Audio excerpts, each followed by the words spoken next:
Hey, we're in the Refinery studio with Joe Beckham, owner of Beckham Martial Arts and Fitness. Joe, good to see you today. Thank you. I appreciate you being here. And there's a reason why I call you Sensei and Shion and a few other names. Yes, sir. And Mr. Beckham. And Mr. Beckham. It's very rare for me to call you Joe. But why is that? What's behind all of that? Tell us about your background and obviously, as I mentioned, you're the owner of Beckham Martial Arts and Fitness. But talk about your service background, your martial arts background. Yes, sir. What led you to where you are today? Well, I moved to Spartanburg in 1979, working for the Norfolk Southern Railroad as an engineer. My home was very close to an Aikido dojo, and I started lessons August 16th, 1980, so we're coming up on my 43rd anniversary of martial arts. I really was just started taking martial arts because I thought it'd be a good exercise, something kind of fun to do, and it was fun. But then, very early in the training, one night the instructor said, well, you know, when you make your black belt, you're a certified instructor and you can open up your own school. And the decision was made in a nanosecond. That's it. Right then. So I got a little bit more serious about my training, researching and studying the history of martial arts and so forth. And then once I got my black belt, I opened up a school in Greenville in March of 1985. And I've been in business ever since. Nice. I became a South Carolina state constable in March of 1993. One of my students at the time was a sled agent on the South Carolina Fugitive Task Force. His team were what's known as the extraction team. That's pretty much, that word pretty much tells you what we do or what they do. And that is once a fugitive has been caught or located, I should say, a team of individuals has to go and get that fugitive. And I was on that team, and it made for some very interesting moments, let me tell you. Because they're fugitives because they don't want to be caught. Sure. So when they get wind of it, they typically run or fight. And there were some moments there where certain techniques I realized don't work. Not on someone with adrenaline flow or on drugs, or PCP, meth, cocaine.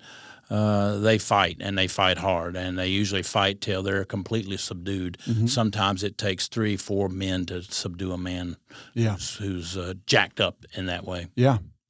Did you find that it was your martial arts training that was the thing that was making the difference in those situations? Oh, yes. As a matter of fact, there were a couple of situations where I wish they would have just left me alone. I would have had him under control because I had some restraining holds on him, and then somebody stepped in and grabbed and took my restraining hold away.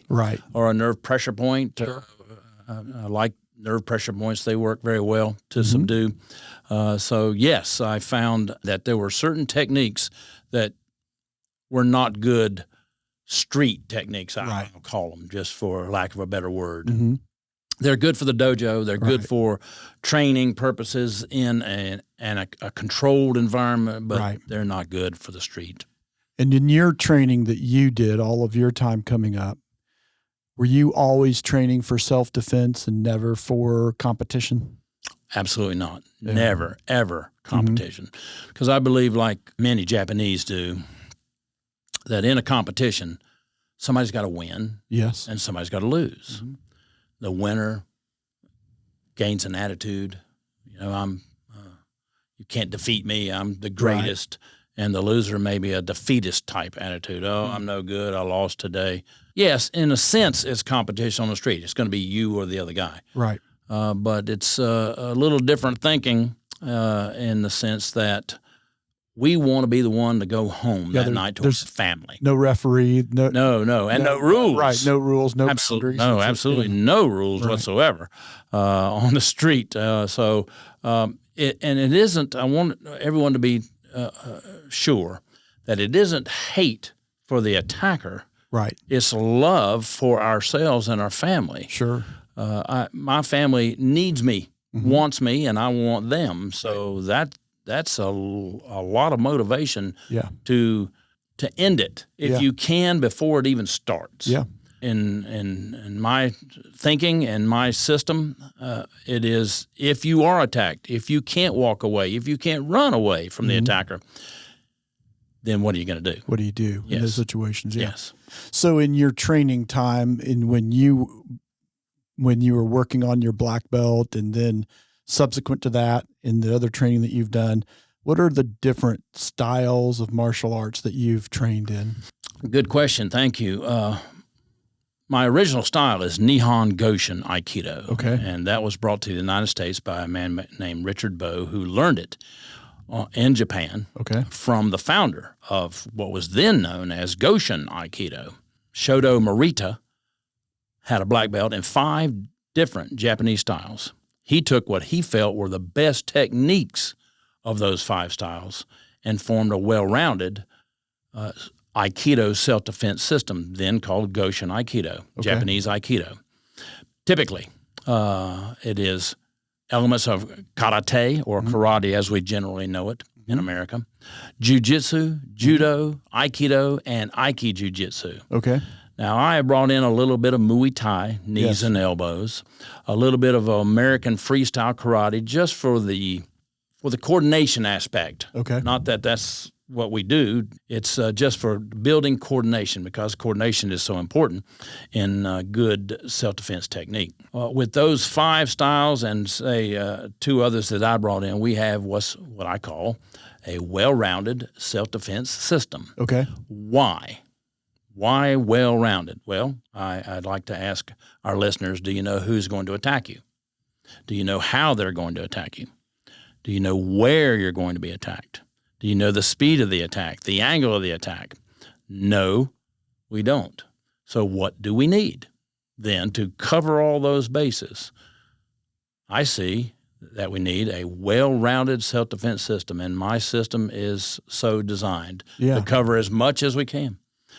Punches, grips, knife, club, gun, ground fighting, come up with a scenario, and there is a self-defense for it. Yes. Now, I'm not going to tell you that we have defensive from a gun from a distance. Right. I'm talking where the assailant is holding that weapon within your arm's reach. So it's close. Yes, very close. Yeah. Yes, we at least can give you a fighting chance against that. Yeah.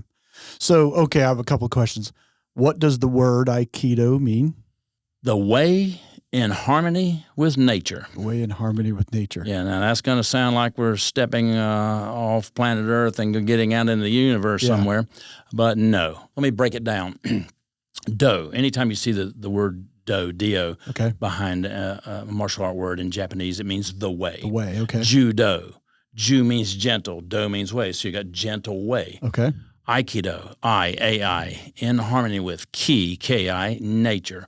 Thus you have the way in harmony with nature. Okay. Now, maybe another way to say it to help our listeners understand a little better, the way in harmony with natural laws. Okay.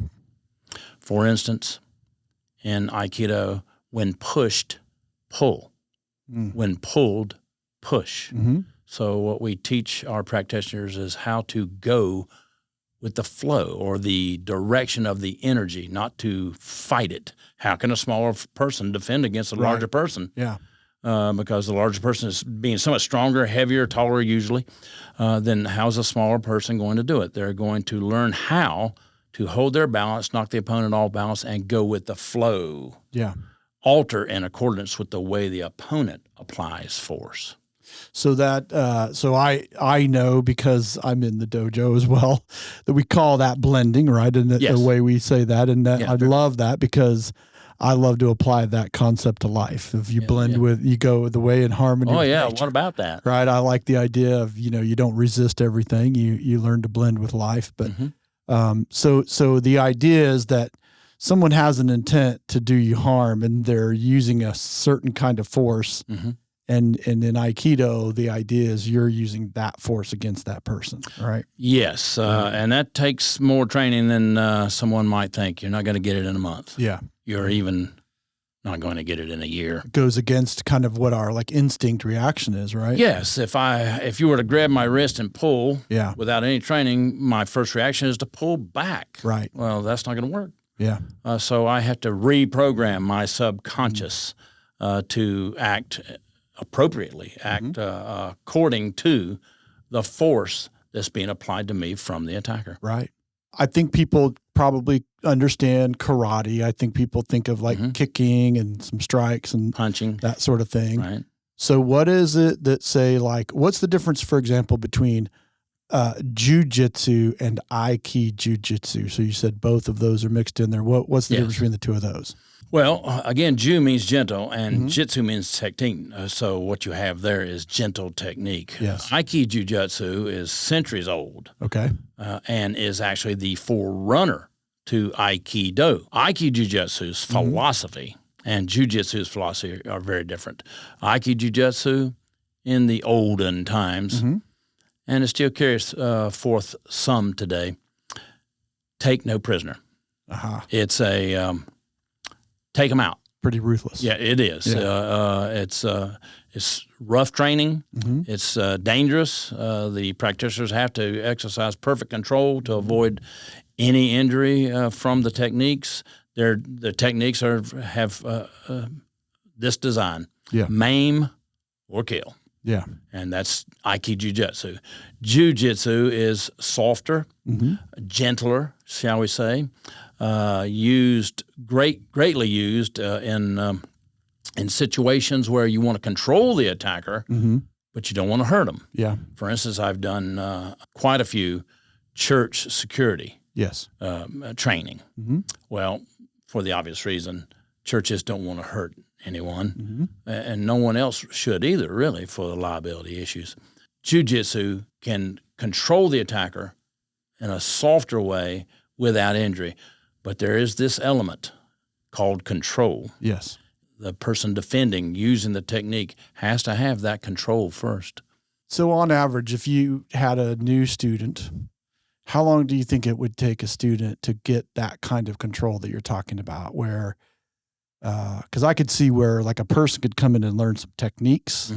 They might be pretty good at them even. How long does it take, do you think, for the typical person to gain that kind of control you're talking about? There's a lot of factors involved in that. How often the person comes to train, how serious they are about it, how much they practice at home. Sure. That's so key. Yeah. Practice at home. I can't reiterate that enough. Practice at home. Generally, I would say, from my experience of teaching so many people over the year, a serious student, that practices a year. They're starting to get that control. Yeah. But to get to the point where if one technique is not working, because of the resistance from the attacker, and this happens in the dojo too, we take it to that level in the dojo also, then you have to flow into your second technique. Right. And in fact, on the street, it'll very likely be your second technique is going to be the one that's working. Yeah. But we try our best to teach our students to be anticipatory. That attacker is going to pull back. It's not going to be this controlled environment, your cooperative effort as I throw a punch to you and I just kind of let you go with the flow of my arm and my energy. No, the attacker is going to pull back. Right. You know that. They're going to resist you. I believe the word is renitent, physical pressure. We've got to work our students slowly into that mindset. Yes. First, we're going to get them to understand that the real enemy in the beginning of training is yourself. It's yourself.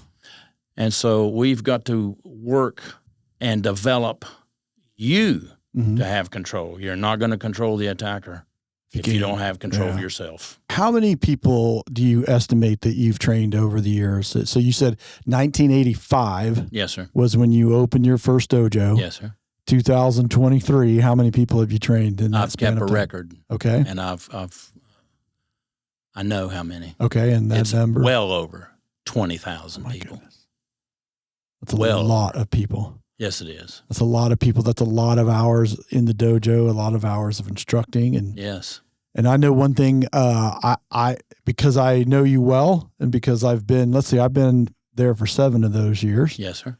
And here's what I know. Even after 43 years of practicing the sport, you're going into the dojo before anyone gets in there, in front of the mirror, practicing your art. Absolutely. Checking yourself against the mirror. Yes, sir. And it's impressive. I don't think I know a person that has more like of that kind of discipline and stick-to-itiveness. I can't name one. Well, I appreciate that. And here lately, in the past, let's say 5 to 6 years, I have a friend, who brought the more. I've always been one to evaluate myself. Yes. But somehow in one of your seminars, yes. You brought up the subject of self-evaluation, and that just struck a note. Be more critical on yourself. Yeah. That's one thing. Self-examination is something we just don't seem to do very well at people. Yeah. And so you brought it to my attention, and you trained me a little bit at it to use it more in not just in my martial art life, but in other things too. Sure. And that's important. We bring that up a lot in the class to get our students to think the same way. And that practice in front of that mirror is so critical. It keeps you sharp. Yeah. It's just like the Japanese sword in a way, how long it takes to make one. Yeah. The swordsmith spends anywhere from 2 to 3 weeks, 8, 10, sometimes 12 hours a day just polishing the sword once he's made the blade. That's after thousands of hours of time in making the blade. Absolutely. Just to put that edge on it, that sharp edge. And if you need it resharpened, you have to send it back to him. I've worked long and hard to build a sharp edge in my psyche to perform confidently and effectively in self-defense. And I want to keep that edge sharp. Keep it polished. So the way to do that is to practice. Yeah. I'm not above or beyond practicing. Yeah. I wish I had another 43 years to put behind it. Yeah. Yeah. I might get good at that point in 86 years. That's an interesting take on the idea of mastery of anything, isn't it? Oh, yeah. Well, Yeah. I haven't. Yeah. I have not mastered anything, but I keep thinking about mastery and perfection. I won't reach it, but I'm going to keep trying to reach it. So martial arts, it by nature is, if anything, an opportunity for self-development. It definitely has that built into it because a person is going to develop or they're not going to continue to practice martial arts, right? That's correct. As we mentioned, there are people out there that are doing martial arts for sports and doing competitions and nothing inherently wrong with that, but it's definitely not what you do. You're training people in self-protection and self-defense. And that's one of the things that I appreciated about it. I spent a lot of years in sports and competition, and I was looking for health when I came in, and I was definitely looking for the opportunity to develop and gain some more skills in self-protection and self-defense. So when we think about that topic just in our world and generally speaking, what are some of the trends? What are some of the hot topics that you see out there in terms of a person in today's world? Because, when we think about these martial arts and you think about their background, they came out of a time where people were warriors by trade. Yes. And they had to learn these as a part of being a warrior. And a lot of the arts that we've mentioned have probably some tie to samurais, right? Mm-hmm. Yeah. And then in today's world, what is it that's contemporary in terms of self-defense that's relevant? Well, there's obviously the exercise. Yeah. And it is good exercise. You have to have, in good self-defense technique, you have to have total control of your own body. Yeah. I say there are 5 what I call prime requisites. Okay. The most important points, physical points, not mental yet. Let's not talk about mental yet, but physical points. Balance. Yeah. Coordination, agility, power, speed. Okay. They all start with good balance. Then comes coordination, which, by the way, is the most important of the 5 prime requisites. You've got to be very well coordinated to make the moves work. Power and speed come in, but they come in later. in your training. And I tell my students, don't even worry about power and speed. Get this balance, coordination, and agility factors down first. And slowly, naturally, power and speed will come into play. So it sounds like what you're saying is if I'm a person who maybe I've never been and considered myself an athlete or athletic, or I've, but I do have some concerns about defending myself, that if I had balance and coordination and agility, I would be better off than if I didn't have the strength and the speed, that I would still be increasing my chances of defending myself if I have coordination, agility, and balance. Yes, absolutely. And the speed. A lot of people think of speed as throwing a fast punch or a fast kick. Well, of course, that's part of it. But even more importantly, in my opinion, is response time. You see, in an attack, if you don't know what to do, there's a pause. There's a panic. Your mind is assessing what's going on here. What do I do? What do I do here? In training, if you train long enough, it becomes part of your psyche. Part of your subconscious. But to train your subconscious to respond correctly in an attack, you got to use your conscious mind. Sure. Think of it like driving down the road and the car in front of you suddenly slams on their brakes. What do you do immediately? Slam on yours. Right. Without thought. You just responded. The red lights gave the signal away. Danger. And you know it's dangerous to slam into the back of another car. Likewise, in self-defense, that's what you want. You want that response time negligible. It's there is no pause in your response. It's immediate. In that, you gain an advantage because the attacker is typically not expecting you to fight back. There is no pause, so they're not gaining ground on you because if your thinking is causing time to go by seconds, which may be the difference between life and death in a self-defense situation, certainly. So it seems like that idea of response is almost something that you have to build in before the need for it occurs. Oh, absolutely.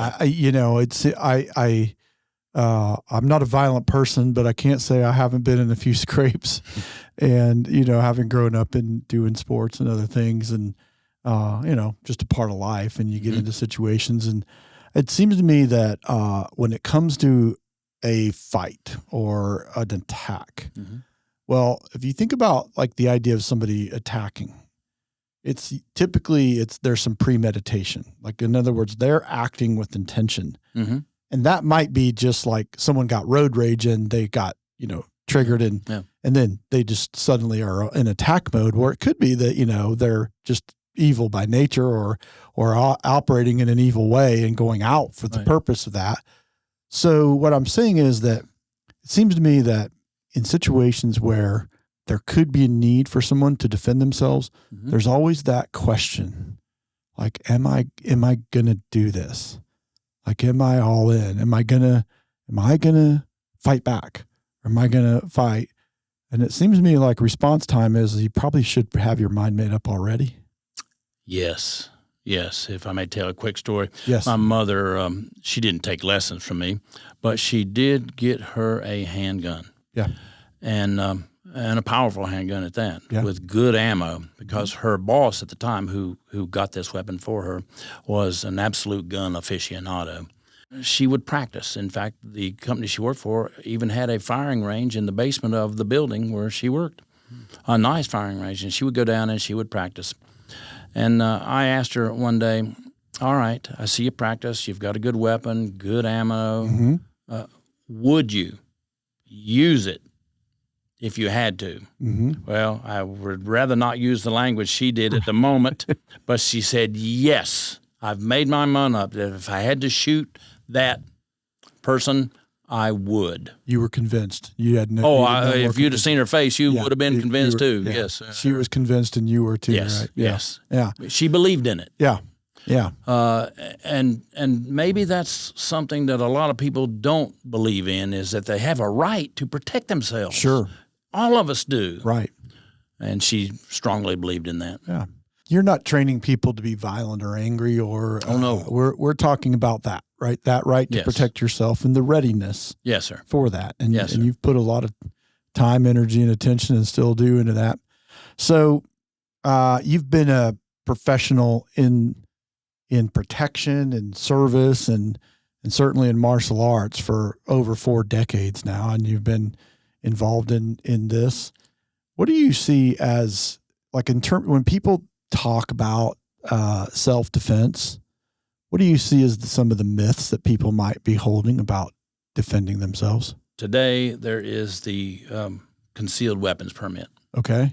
And mace and personal tasers now and those type weapons. The issue I have with those is that they're okay. Listen, as a state constable, I am allowed to carry my weapon 24/7. Right. In any place but a federal building. Okay. All police officers had to take their weapon and lock it away if they go in a federal building. Mm-hmm. But that weapon is last resort. I would much rather use my hands. They're quicker. I can get to them faster. Carrying a weapon, what people don't realize is it almost needs to be in your hand. Yeah. To be usable. What if you're attacked from behind? As you're walking to your car, opening the door at the end of work or shopping or something, what if the attacker comes up from behind you, grabs you around the neck in what we call a mugger's choke? You can't get to that weapon. Sure. They could choke you out. If they knew what to do, they could choke you out in seconds. What good is the weapon then? Right.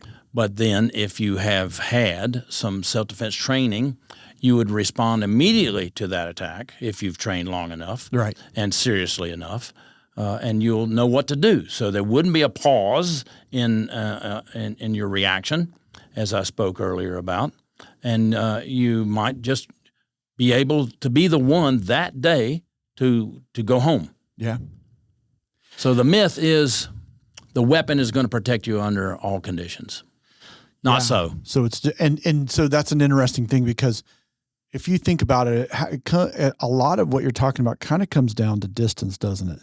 Yes. In other words, well, you think about like what's common in our world and becoming more common all the time is abductions. Yes. And of course, there's people are becoming more and more aware of the prevalence of sex trafficking and people being basically taken or captured against their will. And so someone's not going to be far away if they're going to do that, right? They're going to be up close.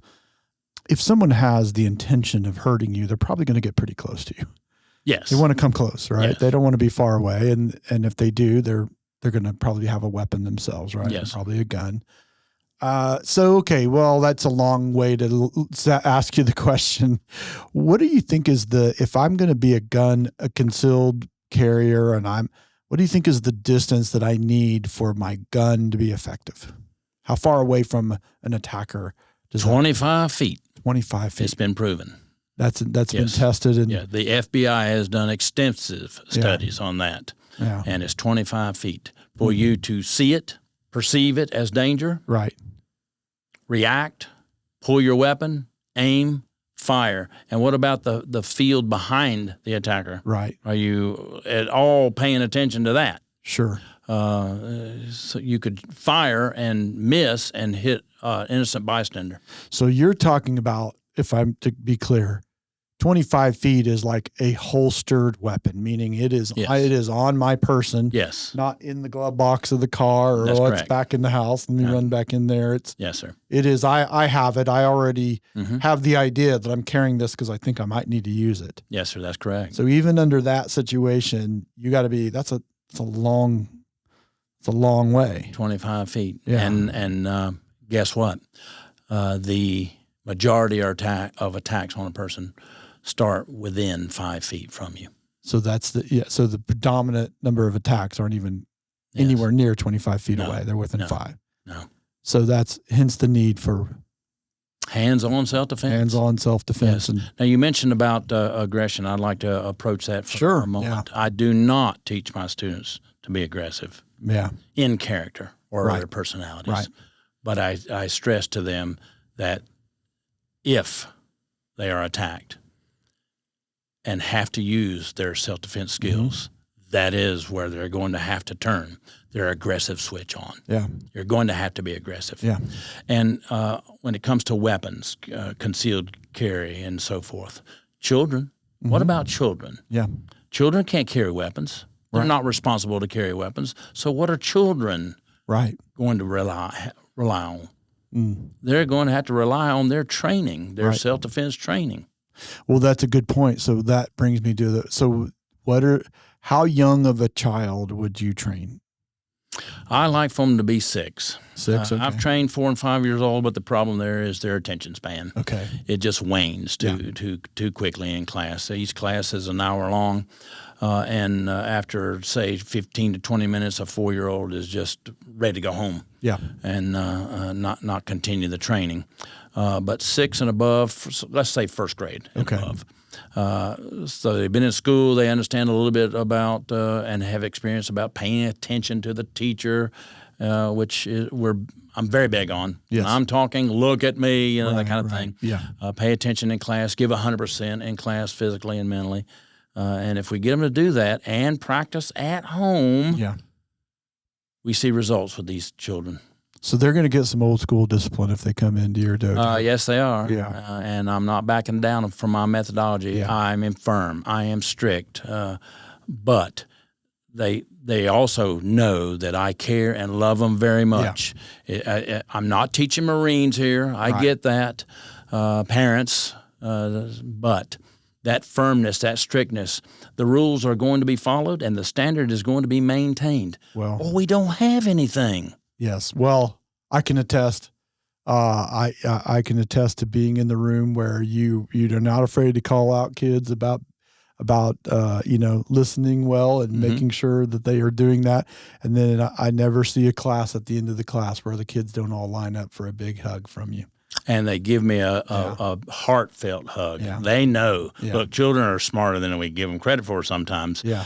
They can spot a phony. Yeah, right. And they know that Joe Beckham cares about them. Yeah. And I've told them that. I said, what better friend would you have that's teaching you life skills? That's right. And it's not just about self-defense. Listen, I've taught them how to introduce themselves to another person. Don't just step up and say your first name, first and last name, firm handshake, look them square in the eye, right. Things that they're going to have to do. I know one of the first questions you ask them when they come in, did you make your bed today? Yes. Yeah. As a student in my school, parents, your child has to make their bed every day. Got to make their bed. Yeah. Very good. So, okay. 6 is a good starting age. What about what's the ending age? How old till I'm disqualified? Well, you're not older than me, so as long as I'm there, you can be there too. All right. So, I have had a man that came in. Yeah. This was 15 years ago. Yep. He was 72 when he started. Wow. He stayed for about 8 months. Wow. And then he may have stayed longer, but what occurred in his life was his wife developed Alzheimer's, and he just needed to be home with her more. Yeah. Yep.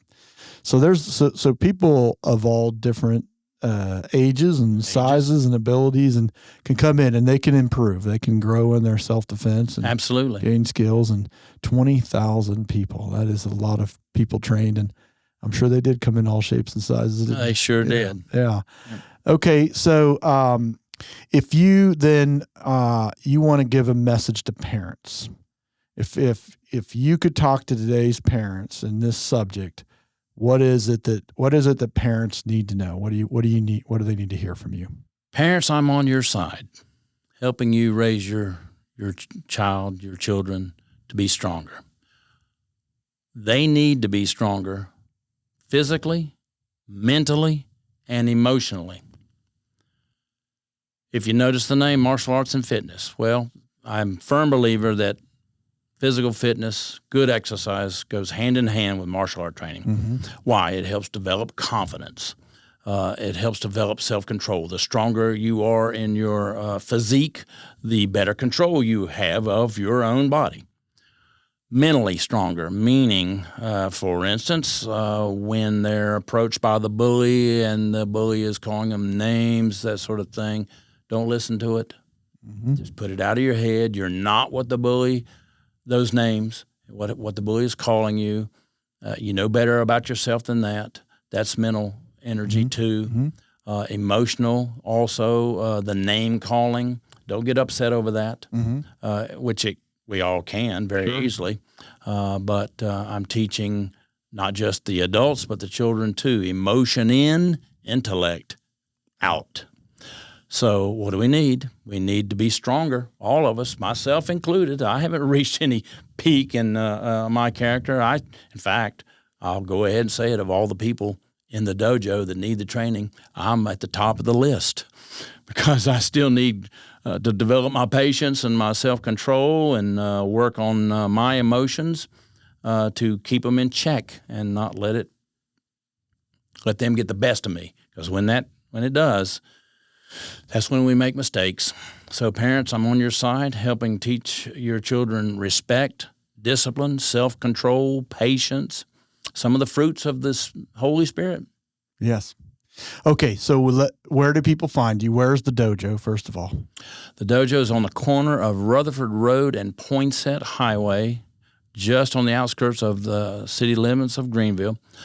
Number 6, Rutherford Road.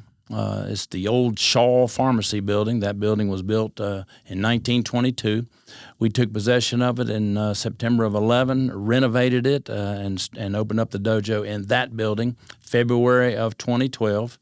Been there since then. I've been a couple other locations in Greenville. It's easy to find because of the signage on the building, Beckham Martial Arts and Fitness. We do allow people to come in and view a class to see what we do and how we do it. No obligation. All right. And people can find you on social media just about anywhere. Facebook. And Facebook and Instagram, especially. And of course, our website. Please, if you go to our website, please read the reviews. Yes, absolutely. Well, it's been a real pleasure to talk about self-defense with you today, Sensei, and I look forward to seeing you in the dojo soon. Thank you for having me.